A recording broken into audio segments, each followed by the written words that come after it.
pour rebâtir sur d'anciennes ruines, restaurer, réparer les brèches. Telle est la vision du centre chrétien, grâce Académie. Rebâtir, restaurer, réparer, relever, rendre le pays habitable. Grâce Académie.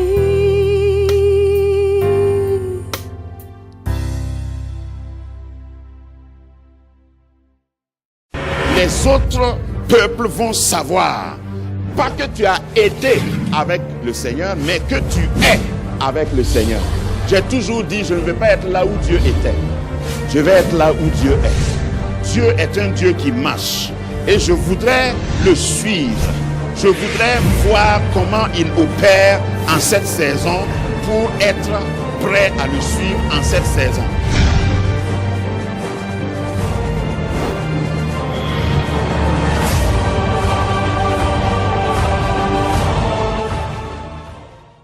Moi, je crois à des chrétiens ou à un christianisme où chacun est autonome. Mon rôle, c'est de te conduire vers Jésus. Mais une fois que tu as reçu Jésus, il faut que toi-même tu saches parler à Jésus. Hein? Les pasteurs sont là pour vous aider, mais il ne faut pas penser que c'est le pasteur qui doit avoir le numéro de Dieu pour l'appeler pour toi. Amen. Mais nous allons nous disposer pour que vous soyez là. Je ne suis pas Jean-Baptiste.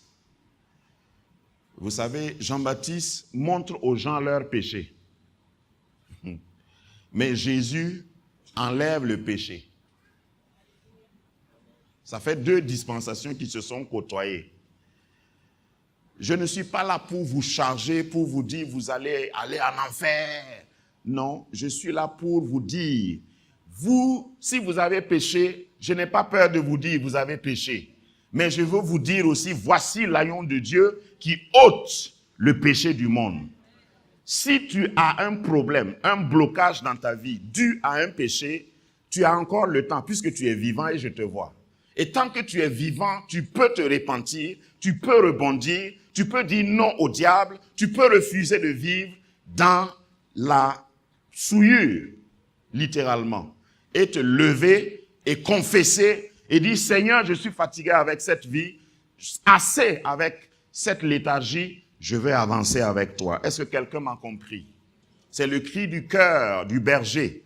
C'est le cri du cœur que le Seigneur me donne pour toi. Amen. Mon message est intitulé « Qui sers-tu » ? Qui sers-tu? D'ailleurs, demande-le à ton voisin pour que je prenne mon souffle. Commence à prêcher à ton voisin.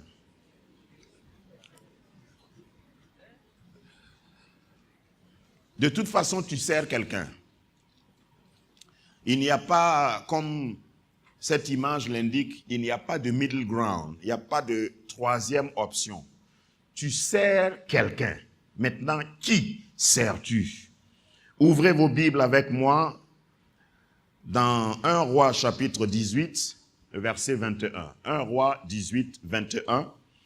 Alors, Élie s'approcha de tout le peuple et dit, « Jusqu'à quand clocherez-vous des deux côtés?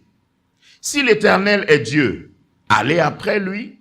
Si c'est Baal, allez après lui. » Et le peuple ne répondit rien. Et j'espère que vous allez quand même répondre par un amen.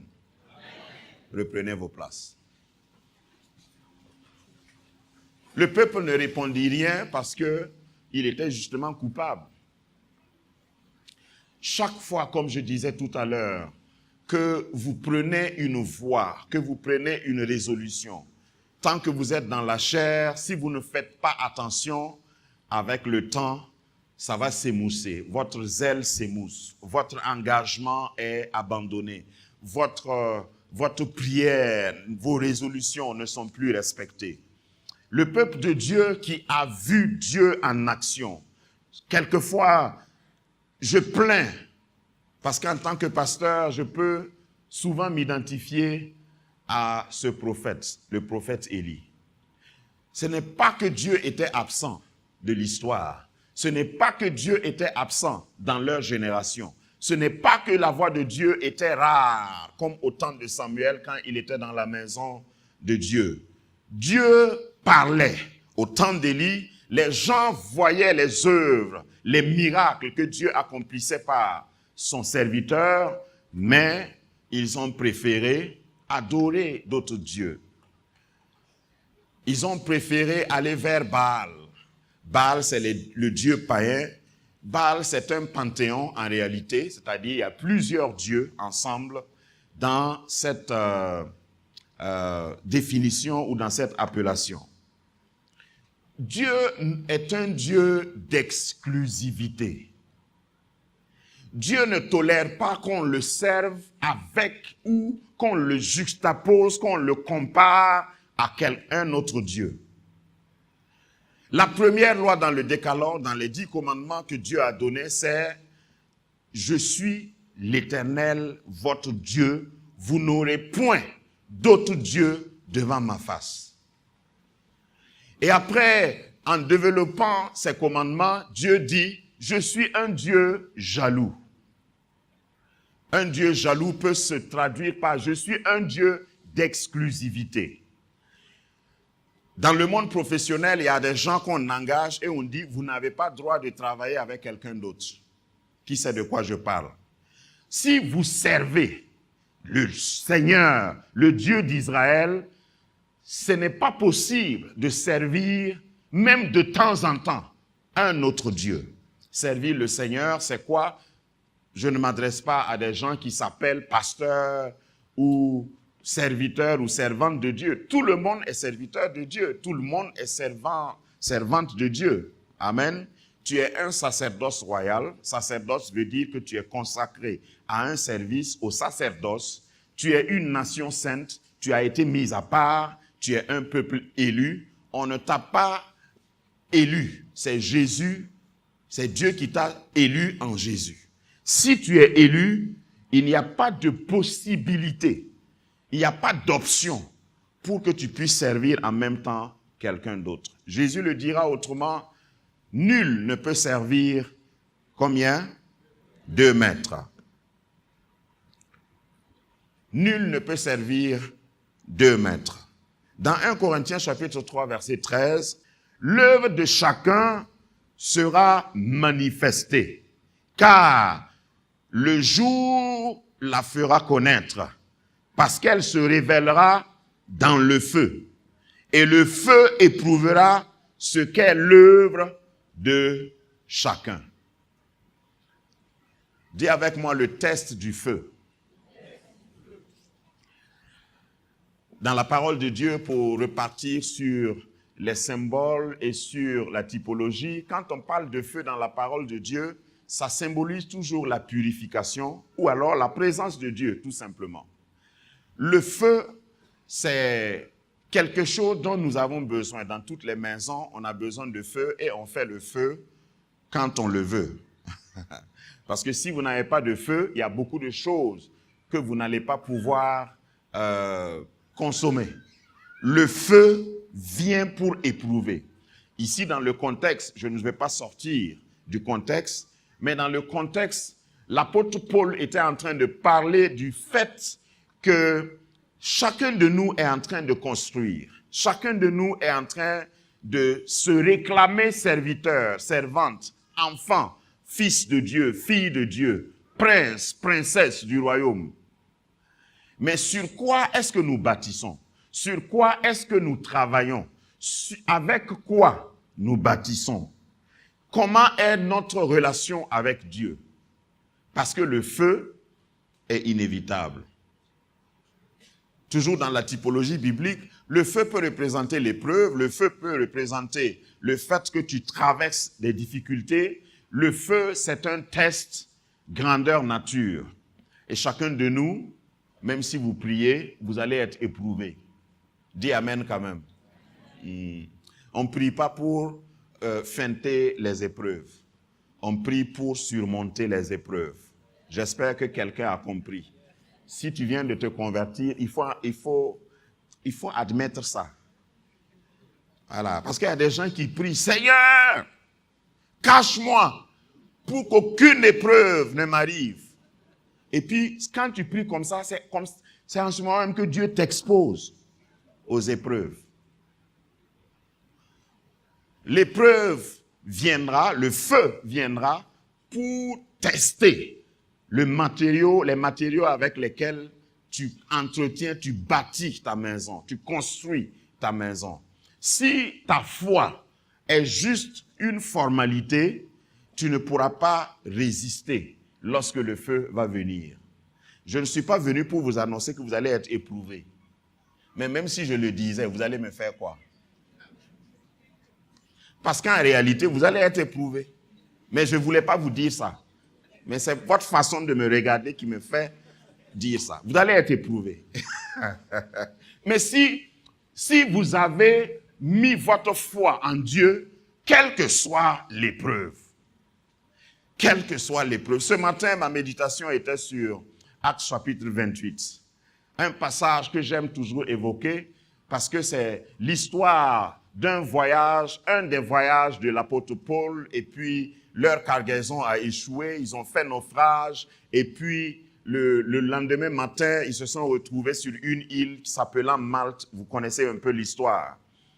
Et Dieu a protégé son serviteur qui allait en mission, ordonnée par Dieu, mais il fait naufrage. Paradoxal, non? Ce n'est pas parce que Dieu t'a envoyé que tu n'auras pas d'épreuve. Ce n'est pas parce que tu marches avec Dieu que tu n'auras pas d'épreuve. Mais la bonne nouvelle est que dans l'épreuve, dans le naufrage, Dieu va te préserver. Quand tu vas sortir, Dieu va permettre même à des barbares de mettre du feu pour toi. Et moi, je suis à un niveau où je crois que quand Dieu veut me bénir, il peut même utiliser le diable.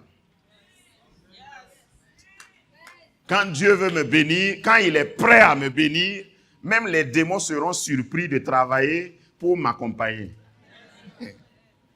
Quand Dieu veut... Oh, il y a des gens qui ne sont pas encore prêts pour cette dimension. Quand Dieu est prêt pour te bénir, il fait travailler extra time, heures supplémentaires à tes ennemis, et puis il ne les paye pas. C'est à la fin qu'ils vont se rendre compte, mais on a aidé le monsieur là. Donc les barbares ont allumé un feu pour que Paul se réchauffe. Petite parenthèse. Quand tu vois les barbares allumer un feu, il faut au moins ramasser du bois, venir alimenter le feu. Ce que je dis là s'adresse à quelqu'un en particulier. Je ne sais pas qui c'est. Parce que souvent, Dieu peut ouvrir une voie, Dieu peut ouvrir une opportunité, et puis tu dis « Alléluia ». Et puis t'asseoir, le feu va s'éteindre. Donc, quand Dieu te bénit, il t'appartient, il t'incombe d'activer le feu, d'entretenir le feu, de préserver le feu, de protéger le feu pour que ça brûle, puisque c'est ton bien. Maintenant, là où je veux attirer votre attention est que au moment où tu ramasses les brindilles, naturellement, pour venir alimenter ton feu, au moment où tu embrasses des frères et des sœurs pour dire « Oh, le Seigneur m'a fait du bien », au moment où tu les fais à tout, comme on dit, sous certains cieux, au moment où tu as ouvert tes bras et tu as embrassé des brindilles, tu peux aussi en même temps embrasser des serpents.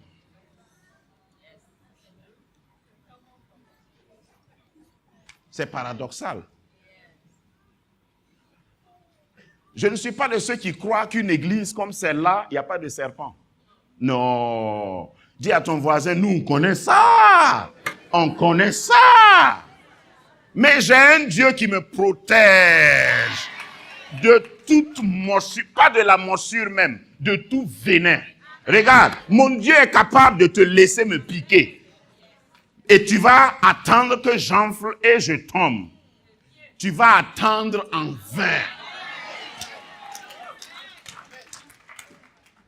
Au début de ma foi, je croyais que l'église est remplie d'anges. Mais il y a longtemps que j'ai zappé ça. Je suis conscient que dans une église où on prêche la vérité, il peut y avoir dans les brindilles qu'on attrape pour alimenter le feu, des serpents. Et puis ce n'est pas n'importe quel serpent. Le genre de serpent qui te mord et qui s'attache.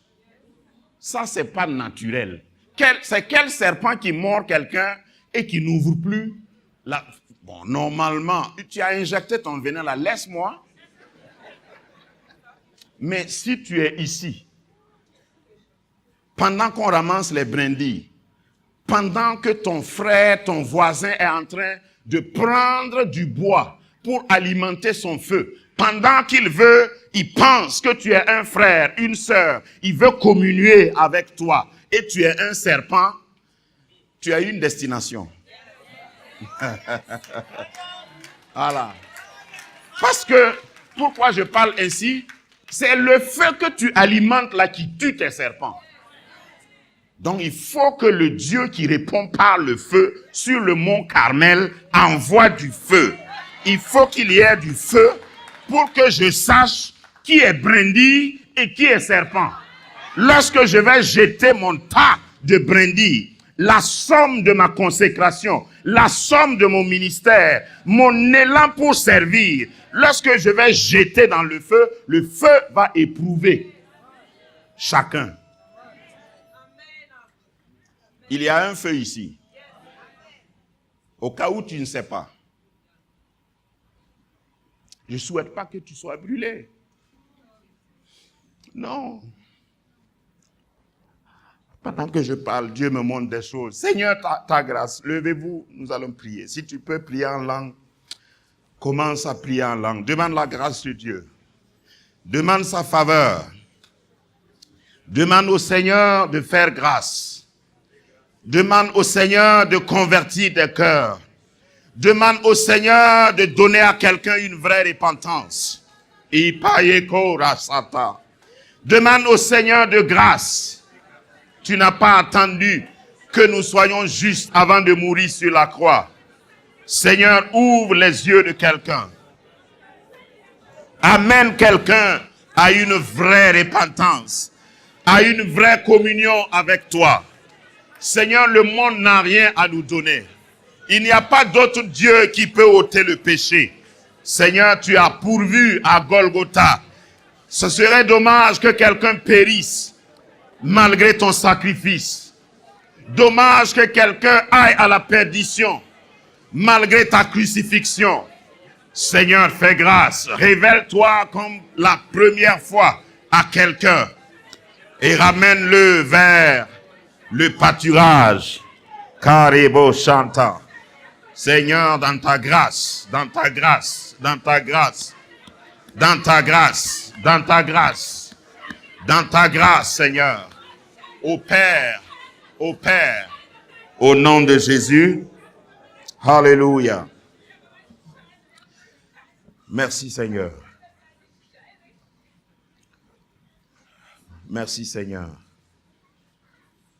Reprenez vos places. En réalité, je peux m'asseoir. Parce que quelqu'un a reçu ce qu'il devait recevoir. Tu sais bien ce qui est pour toi dans ce message. Je ne suis pas le maître de ces lieux. L'esprit qui opère ici te connaît beaucoup plus que toi-même te connais. Je prie qu'il continue de te parler dans le langage que tu comprends mieux. Peut-être que je parle mal. Mais je reviens pour dire que le feu que tu vas entretenir, c'est ce feu-là qui va tuer tous les serpents. Et lorsque toi-même, tu n'entretiens pas le feu, lorsque ta communion avec Dieu est en panne, tu risques d'embrasser des serpents et des serpents risquent de vivre avec toi. Et s'ils te piquent, parce que c'est intéressant de voir que Dieu n'a pas empêché la vipère de piquer Paul. Il n'a pas empêché le naufrage d'abord, et puis ensuite il n'a pas empêché la vipère de piquer Paul. Mais toute vipère envoyée par l'ennemi pour te piquer, et puis la vipère, vous connaissez son symbole. La vipère peut ressembler au brindille que tu vas ramasser. La vipère, sa spécificité, son don le plus grand, c'est la dissimulation. C'est le camouflage. Une vipère peut se camoufler là où tu t'amuses, peut se cacher là où tu as l'habitude de passer. Une vipère peut se cacher aussi longtemps pour pouvoir atteindre sa cible. Une vipère peut ressembler à des gens que tu connais, tu t'amuses avec. Et s'il te plaît, ne t'amuse pas partout, parce qu'il y a des endroits préférentiels pour les vipères. Ne va pas te promener là où, effectivement, il y aura des vipères. La vipère ne peut pas se cacher quand il n'y a pas de saleté. La vipère ne peut pas rester ou se dissimuler là où tout est ordonné et rangé. Est-ce qu'il n'y a pas des compartiments de ta vie où les vipères nichent, où les vipères peuvent se cacher? Est-ce que dans ton comportement, il n'y a pas des zones de cachette de vipères? Est-ce que tu ne causes pas, tu ne te promènes pas trop dans les gîtes de vipères? Est-ce que dans ta façon de vivre au quotidien, tu ne favorises pas une collaboration avec des vipères? Parce que quand tu perds ton feu, quand ton feu n'est plus allumé, les vipères peuvent rester avec toi. Mais ceux qui ont un feu allumé, c'est pas que la vipère ne va pas venir. C'est comme j'ai dit, dans toutes les églises, il y a des gens qui veulent... J'ai dit ça une fois et quelqu'un a été choqué. Le bus de l'enfer s'arrête aussi à l'église pour décharger des gens. Ouais, chaque dimanche matin, il vient garer, et puis il y a des gens qui sont abonnés. Et ils descendent, ils s'asseyent avec nous. L'église est un lieu public, avant tout. Mais la vraie église a la voix de Dieu. C'est ça la différence. Dans une vraie église, je parle maintenant d'une église locale, on entend Dieu et on doit entendre toujours Dieu. Mais il y a des gens qui écoutent Dieu mais qui ne l'entendent pas. Il y a des gens qui trouvent moyen de gîter, de nicher là où Dieu parle, sans changer. Ces personnes-là ont un seul destin. Ces personnes viennent jusqu'ici pour finir dans le feu. Je vais être radical.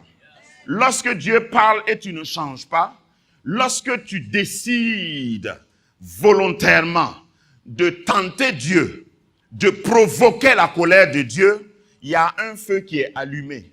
Et certains d'entre nous, notre rôle c'est de ramasser des brindilles et attiser le feu. Si tu tombes dans ce feu, il n'y a rien à faire. Il n'y a rien à faire. Une fois, j'ai prêché sur cette vipère-là, et la révélation que j'ai reçue de Dieu est que c'était une vipère qui était sur l'île et qui a fait tuer beaucoup de gens. Même si tu as réussi ailleurs, même si tu as toujours réussi à faire le mal discrètement, même si tu as pu te cacher pendant des années, regarde, la patience de Dieu a une limite. Et je ne te parle même pas du retour de Jésus. Il y a un feu, il y a un temps où si tu tombes dans ce feu, c'est fini pour toi. Ce n'est pas ce que je te souhaite, mais je suis obligé d'aller jusqu'à là. Parce que quelquefois, nous abusons de la patience de Dieu. Nous abusons de la bonté de Dieu, de l'amour de Dieu. Ah, Dieu est amour. Et d'ailleurs, notre église s'appelle Grâce Académie. Je me demande si toi, tu ne vis pas plutôt dans la graisse. La graisse et le feu ne vont pas ensemble. On parle de grâce, mais la grâce a des conditions. Il n'y a aucune grâce qui est sans condition. La grâce, c'est une voie. Il n'y a aucune grâce qui n'a pas de voie. Suis la voie de la grâce et tu seras gracié, tout simplement. Mais si tu penses que la grâce doit pleuvoir sporadiquement, n'importe comment, tu te trompes. La grâce a une voie. 2 Timothée chapitre 3, verset 1. 2 Timothée 3, 1. Je sais que ce message et ce genre de message n'est pas populaire. Mais là où je suis arrivé, je ne m'intéresse pas à des messages populaires. Mon contrat avec Dieu, pour vous, c'est de vous dire la vérité. C'est d'être comme un policier qui a un sifflet. Et quand Dieu me dit de siffler, je vais siffler fort, même si ça perce ton tympan. C'est d'être un trompettiste. Et quand Dieu me dit de sonner la trompette, je sonne.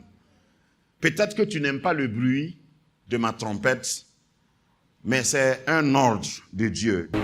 Académie, rebâtir, restaurer, réparer,